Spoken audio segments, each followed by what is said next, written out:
Okay, we made it. This is the full ultimate first trimester survival guide. So I am going to assume that if you clicked on this video, either you or someone you know might be pregnant. So, congratulations. And if you haven't already watched my What to Expect During Pregnancy videos, go ahead and watch that one because it will cover things that are going to happen throughout the entire duration of the pregnancy. And this video is really just going to hone in on the first trimester specifically. Oh, and I am also going to assume that you know that you re-pregnant or that you suspect that you could be pregnant. So let's go ahead and dive into it. I want to start off by saying that every pregnancy is different. Every person is different. Not all of us are going to have the same exact experience. But this is just going to be a good overview of the general experience during the first trimester, and I hope that it helps. First, let's talk about what actually happens during the first trimester. This is going to go from week 1 to week 13. And some people say that you might start feeling changes as early as week 3 or 4, even before your missed period. Most likely, you won't really notice anything if you aren't tracking your cycle. But once you get past that point where you realize, hey, I think I might be pregnant, then this is what's going on. Your hormones are changing rapidly. You have HCG, you have progesterone, estrogen, and these are all going to work together to cause these drastic shifts. And along with those hormone changes comes the rapid development of your baby. They go from being this tiny little bundle of cells to a fully formed fetus with a heartbeat, tiny fingers and toes, and even a developing brain. Speaking of that developing brain, by week 6, that baby's heart starts beating. By week 10, baby is the size of a prune. All of that to say, there's a lot going on during the first trimester, and it's such an exciting time, but it can also be exhausting and overwhelming. So let's talk about some common symptoms and how to survive them. And you guys, I would love it if you would like and subscribe to this video and check out the description for more resources that I have linked there. I have some symptom trackers. I have links to the vitamins that I recommend. And I have a free checklist for you guys to use as well. So, thank you guys so much, and now, let's keep going. Nausea and morning sickness. Up to 80% of women experience this. Some people say that it's worse during the first trimester, but for me, it was pretty consistent throughout the whole pregnancy. That, ginger chews and B6, taking, that can really help, and sometimes, eating smaller meals more frequently can also help. For me personally, what really helped was wearing a C-band. I used to get carsick a lot. So I had a set of C-bands, and they saved my life when I was on the road. So I wore them whenever I was feeling queasy, and it was a lifesaver. There's a couple of affiliate links below if you guys want to check those out. Fatigue. Another thing that hits hard during the first trimester is fatigue. And believe me, you will probably think that you just tired from being busy, or maybe it's that time of the month. But no, this is another effect of those crazy hormones working overtime. Progesterone is doing its thing, making you sleepy. Sometimes the best thing that you can do is just rest. Drink plenty of water. Stay hydrated. And sometimes, you might need to take a break before you take that prenatal vitamin with the iron in it. It might add to your fatigue. Breast tenderness. Okay, so for me, this one hit early, and it was like PMS but on steroids. There was no relief.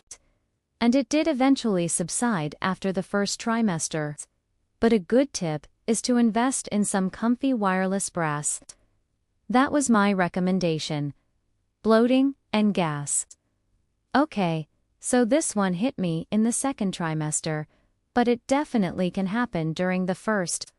Progesterone does slow digestion, which causes bloating and gas. So, just take it easy.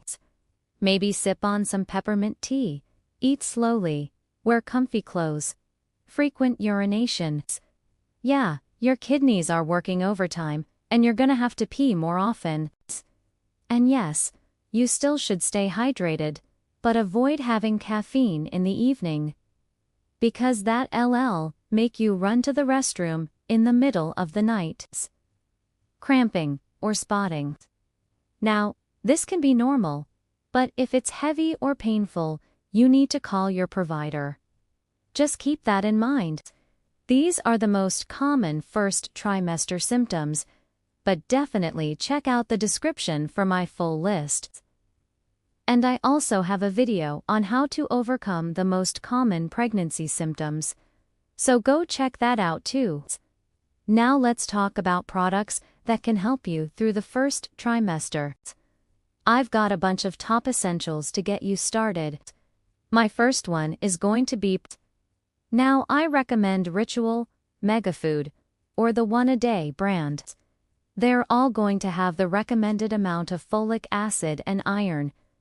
My next pick is going to be a hydration helper. These are my favorites. I absolutely love this Stanley cup. I think that this is the perfect pregnancy water bottle. I drink a ton of water in the day, and this one keeps it cold. Liquid 4 is a great way to get electrolytes. I used to use Pedialyte when I was pregnant. It's the same thing, but it just comes in a powder form. If you're looking for something without electrolytes, then LMNT is a great option. Ginger chews and Sea-Bands, okay? If you've watched any of my other videos, you'll know that I'm a huge fan of both of these. Maternity leggings. 2 pairs of these are all that you need. Blanchie is a great brand, but Motherhood Maternity is also a great option if you're looking for something more affordable. A body pillow for naps. I promise you, you're gonna want one. And lastly, some apps. There's Ovia, there's Baby Center, there's Glow. Those are all great options. Okay, now let's talk about what to expect at your first appointment. What you're going to learn, what tests you're going to take. I usually say that around 8 weeks is when you'll have your first appointment. Sometimes earlier, sometimes later. It all depends on your provider and how quickly you can get in. At that first appointment, they're going to ask you some questions about your medical history, your pregnancy history, your family's pregnancy history. They're also going to do a pelvic exam and maybe do an ultrasound, but sometimes they'll send you to another place for that. You can always ask questions. Write them down beforehand if you want. It's a big deal. This is your baby. You have every right to know what's going on. At that first appointment, you'll also have some blood work done. So you'll get an HCG test, which will confirm that you are pregnant, and it will tell them how far along you are. They'll also test for your Rh factor, your blood type, and see if you have any signs of any STDs. Now, if you're concerned about genetic conditions, or maybe you're worried about Down syndrome, they'll offer you some testing. There's going to be a non-invasive prenatal test, which is an NIT scan, which is a nuchal translucency scan. Or they'll offer you ACVs, which is a chorionic villus sampling. So, these are optional. You do not have to get them done, but I'll put more information about them in the description if you guys want to check that out. Okay, now let's talk about what to expect in terms of appointments and testing. So generally speaking, your first ultrasound is going to be somewhere between 6 and 9 weeks. Sometimes sooner, sometimes later. It's all going to depend on your provider. And at that ultrasound, they're going to confirm the pregnancy, see how far along you are, confirm the due date, see if there's a heartbeat, And check the baby's size and the number of sacs and the number of embryos if you're rehaving multiples. And then beyond that, it's going to depend on your provider. Some providers will have you come back every few weeks for ultrasounds, and others will only see you every month. And it's totally fine. You just have to follow whatever your provider thinks is best. It's okay. Now let's talk about what to expect from your body. So yes, you may see some changes in your breasts. They may become larger, they may become tender. Your belly may start to expand, so you may gain a couple of pounds. That's all normal. But the biggest thing that you're going to see is extreme changes in your hormones. And these changes in hormones may make you feel a certain way emotionally. So here are 5 key mental and emotional topics that are important to discuss during the first trimester. No. 1. Anxiety about miscarriage. I remember feeling so anxious during the first trimester. It's common, especially before that first scan, because it's still so early, and you're just like, is everything okay? And know that you're not alone. Like so many people feel the same way. And the anxiety does subside after the first trimester. Feeling disconnected. Another thing that's common is you might not feel connected to your baby yet, and that's okay. It's gonna happen whenever it happens. I felt connected with my baby at 16 weeks. I felt connected at 25 weeks. I felt connected at 37 weeks. And every pregnancy is different. Navigating mood swings. So another thing that you might experience are intense mood swings. And these are caused by those crazy hormones. And it's okay to cry at dog food commercials. It's okay to be angry at that mean person who cut you off in traffic. It's okay to be sad. It's okay to be excited. It's all normal. Just talk to your partner. Talk to a friend. Get it all out. Managing information overload. So when you get pregnant, everyone wants to tell you their advice, what they did, what you should do, and it's just too much. So my suggestion is to pick 1 or 2 trusted sources of information, whether that be your provider, your mother, your sister, and stick with them. Don't Google everything. It's okay to be informed, but sometimes it just adds to your stress level.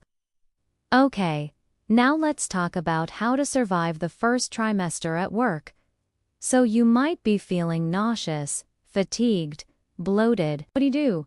Well, first, make sure to tell your boss. Let them know how you're feeling. They have to know in order to accommodate you.